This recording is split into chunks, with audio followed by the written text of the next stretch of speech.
আলহামদুলিল্লাহ আমার খুব ভালো লাগতেছে যে এখানে প্রবাসী বাংলাদেশি যারা আছে যাদের রেমিটেন্স আমাদের দেশের জন্য খুবই গুরুত্বপূর্ণ তাদের সাথে দেখা হচ্ছে, তাদের সাথে কথা হচ্ছে, তাদের সাথে সুখ দুঃখের যে একটা আলাপ আলোচনা এবং সার্বিক তাদের পরিস্থিতি সম্পর্কে জানতে পারা এবং তাদের সাথে আরেকটু ক্লোজলি মেশার সুযোগ পেয়ে আমার ভালো লাগছে এবং এজন্য আমি সৌদি এম্বাসি এবং সৌদি মিনিস্ট্রি অফ মিডিয়াকে আমি থ্যাঙ্কস জানাতে চাই।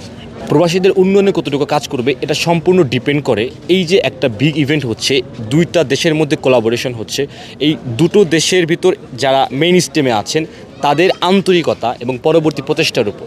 এবং এই সকল ইভেন্টের মাধ্যমে দুটো দেশের বিভিন্ন মানুষ পরস্পরের নিকট আসে পরস্পরকে জানতে, এবং এখানে যদি আমরা প্রপার কমিউনিকেশন ক্রিয়েট করতে পারি এবং অ্যাকচুয়ালি আমাদের যেখানে প্রবলেম আছে সেই প্রবলেমগুলো ফাইন্ড আউট করে সেগুলো নিরসন করার জন্য প্রয়োজনীয় পদক্ষেপ নিতে পারি। এবং শুধু পদক্ষেপ নিলে হবে না, আমরা তো প্রচেষ্টার ধারাবাহিকতা একটু পিছিয়ে থাকি, সেই প্রচেষ্টার ধারাবাহিকতাও যদি আমরা বজায় রাখতে পারি এই প্রোগ্রাম থেকে বা এই সকল কালচারাল ইভেন্ট থেকে পরস্পরকে জানাশোনার এই সুযোগ থেকে আমরা অনেক ভালো কিছু বের করে আনতে পারি। দেখুন,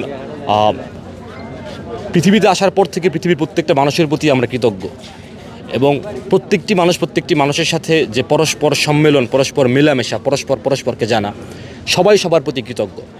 এখানে একটা বিষয় বুঝতে হবে, সৌদি আরবের সাথে আমাদের বাংলাদেশের রিলেশনশিপটা অতপ্রতভাবে জড়িত অনেকগুলো কারণ। এর ভিতরে প্রধান এক নম্বর সেন্টিমেন্টাল, যে আমাদের দুইটা দেশের ভিতর আমাদের একটা ধর্মীয় জায়গা থেকে একতা আছে, আমাদের পরস্পরের প্রতি ভালোবাসা আছে।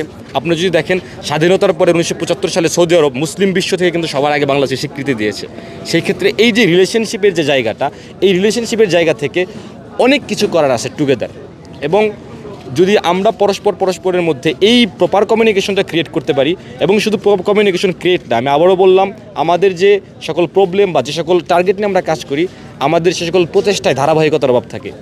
সো প্রপার কমিউনিকেশন ক্রিয়েট এবং প্রচেষ্টার ধারাবাহিকতা যদি আমরা মেনটেন করতে পারি, অবশ্যই একটা ধৈর্যের পরে আমরা ভালো ফলাফল পাবো।